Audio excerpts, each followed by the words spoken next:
श्री महालक्ष्मी नमः। स्वागत है आप सभी का मेरे H S Bhardwaj YouTube channel पर। आज मैं आपको महालक्ष्मी व्रत व जितिया व्रत के बारे में जानकारी दूंगा, कथा सुनाऊंगा। यह व्रत किस लिए रखा जाता है वो जानकारी भी आपको प्राप्त होगी। जो भी चैनल पर पहली बार है चैनल को सब्सक्राइब करें, बगल में बेल आइकन बटन को दबाएं हर वीडियो का नोटिफिकेशन पाने के लिए। जीवित पुत्र का व्रत पुत्र प्राप्ति और उसकी सुरक्षा के लिए किया जाता है। इस व्रत के दिन भगवान सूर्य नारायण का पूजन किया जाता है व माता लक्ष्मी की पूजा भी की जाती है। जीमूतवाहन की पूजा की जाती है। ऐसी मान्यता है कि इस दिन का व्रत करने से मृत वत्सा दोष का निवारण हो जाता है। यानी जिन महिलाओं के बच्चे होकर के मर जाते हैं तो वह भी दोष दूर हो जाता है। अश्विनी मास के कृष्ण पक्ष की अष्टमी तिथि के दिन जितिया व्रत किया जाता है। इसे जीवित पुत्र का व्रत के नाम से भी जाना जाता है। यह व्रत बहुत बड़ा व्रत होता है। जीवित पुत्र का व्रत पुत्र प्राप्ति और उसकी सुरक्षा के लिए किया जाता है। इस व्रत के दिन जो व्यक्ति नियम पूर्वक भगवान की पूजा करते हैं, ऐसी मान्यता है कि इस दिन का व्रत करने से मृत वत्सा दोष दूर होता है। जिन स्त्रियों के पुत्र जन्म लेते ही मृत्यु को प्राप्त हो जाते हैं या जिन माताओं के पुत्र अल्पायु में होकर के मर जाते हैं, वो महिलाएं अपने पुत्रों की लंबी आयु और उनकी सुरक्षा के लिए इस व्रत को करती हैं। कहते हैं कि उत्तरा के गर्भ में पल रहे पांडव पुत्र की रक्षा के लिए भगवान श्री कृष्ण ने अपने सभी पुण्य कर्मों से उसे पुनः जीवित किया था। तब से ही स्त्रियां अश्विनी मास के कृष्ण पक्ष की अष्टमी तिथि को निर्जला व्रत रखती हैं। कहते हैं कि इस व्रत के प्रभाव से भगवान श्री कृष्ण व्रती स्त्रियों की संतानों की रक्षा करते हैं। अष्टमी तिथि के दिन प्रदोष काल में तालाब के निकट कुशा से जीमूतवाहन की मूर्ति बनाई जाती है। साथ ही कथा के चील और मादा श्यार की मूर्तियां भी गोबर से बनाते हैं।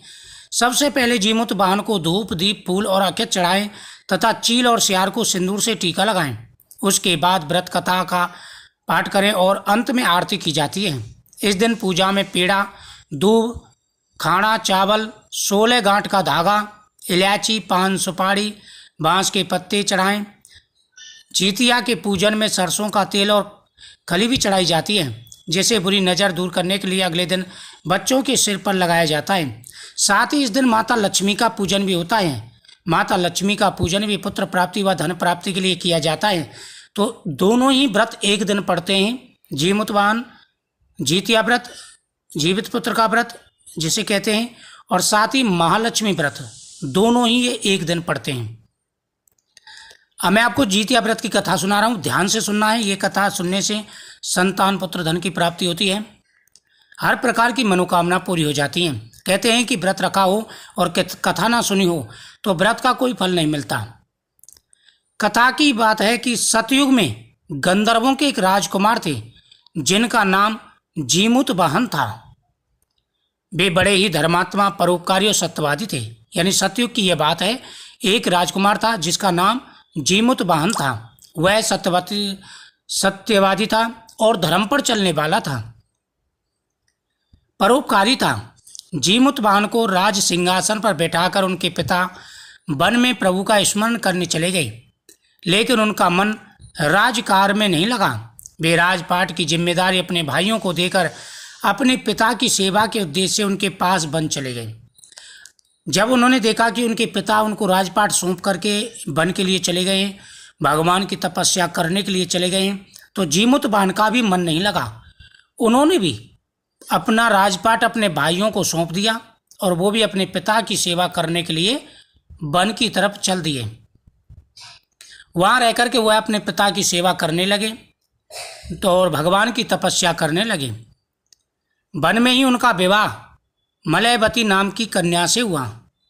एक दिन वन में भ्रमण करते हुए उनकी भेंट एक वृद्धा से हुई जो नागवंश से थी।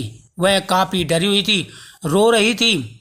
दयालु जीमूतवाहन ने उससे ऐसी स्थिति के बारे में पूछा। जब वह उस वन में घूम रहे थे तभी वहाँ पर उनको नागवंश की एक वृद्ध स्त्री दिखाई दी। वह डरी हुई थी तो जीमूतवाहन ने उनसे पूछा कि हे माता, तुम इतनी घबराई हुई क्यों हो? क्या परेशानी है? दयालु जीमूतवाहन ने उनसे उसकी स्थिति के बारे में पूछा। इस पर वृद्धा ने बताया कि नागों ने पक्षीराज गरुड़ को वचन दिया है कि प्रत्येक दिन वे एक नाग को उनके आहार के लिए देंगे। सभी नागों ने मिलकर के पक्षीराज गरुड़ से वचन दिया है, पक्षीराज गरुड़ को वचन दिया है सभी ने मिलकर के कि वह प्रतिदिन एक अपने घर से एक नाग की बलि उनके लिए, उनके आहार के लिए देंगे। रोते हुए वृद्धा ने बताया उसका एक बेटा है जिसका नाम शंखचूर्ण है। आज उसे पक्षीराज गरुड़ के पास जाना है। इस पर जीमूतवाह ने वृद्धा को आश्वस्त करते हुए कहा, डरो मत, तुम्हारे पुत्र के प्राणों की रक्षा मैं करूंगा। आज तुम्हारे पुत्र की जगह स्वयं को लाल कपड़े में ढककर शिला पर लेटूंगा। नियत समय पर जीमूतवान पक्षीराज गरुड़ के सामने प्रस्तुत हो जाऊंगा। हे माता, किसी भी प्रकार की चिंता मत करो। आज आपके पुत्र की जगह पर मैं स्वयं जाऊंगा और जब पक्षीराज गरुड़ आएंगे उनके सामने मैं स्वयं उनके लिए आहार बन जाऊंगा। लेकिन आपको विचलित होने की कोई आवश्यकता नहीं है। किसी भी प्रकार की आप टेंशन मत लो। तुम्हें किसी प्रकार की चिंता करने की आवश्यकता नहीं है, मैं स्वयं जाऊंगा। ऐसा कहकर के जीमूतवाहन पक्षीराज गरुड़ के सामने प्रस्तुत हो गए। लाल कपड़े में लिपटे जीमूतवाहन को गरुड़ अपने पंखों से दबोचकर साथ लेकर चल दिए। उस दौरान उन्होंने जीमूतवाहन की आंखों में आंसू निकलते देखा और कराते हुए सुना। वे एक पहाड़ पर रुके तो जीमूतवाहन ने सारी घटना बताई। पक्षीराज गरुड़ जीमूतवाहन के साहस, परोपकार और मदद करने की भावना से काफी प्रभावित हुए। तब उन्होंने जीमूतवाहन को प्राणदान दे दिया और कहा कि वे अब किसी नाग को अपना आहार नहीं बनाएंगे। इस तरह से जीमूतवाहन ने नागों की रक्षा की। तभी से संतान की सुरक्षा और सुख के लिए जीमूतवाहन की पूजा की जाती है, पक्षीराज की, गरुड़राज की पूजा की जाती है। दूसरी कथा के अनुसार माता कुंती ने इस दिन ऐरापत हाथी की पूजा की थी। देवराज इंद्र ने ऐरापत हाथी को जमीन पर उतरवाया था और यह कार्य अर्जुन के कहने पर किया था। अर्जुन ने अपनी माता को आश्वासन दिया कि हे माता, आप चिंता मत करो, पूजा की तैयारी करो, मैं स्वयं इंद्र के ऐरापत हाथी को लाकर के आपकी पूजा पूर्ण करवाऊंगा। क्योंकि कौरवों ने विशाल हाथी माटी का बना के तैयार कर दिया था। कुंती माता के पास हाथी नहीं था। उन्होंने देवराज इंद्र के ऐरापत हाथी को नीचे बुलाया।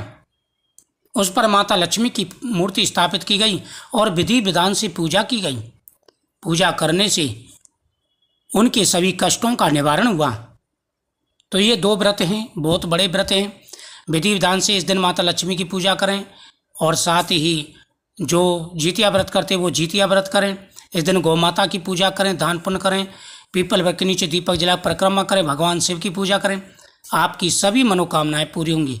वीडियो को शेयर करें, चैनल को सब्सक्राइब करें, कमेंट में ओम नमः शिवाय, ओम नमो भगवते वासुदेवाय नमः जरूर लिखें।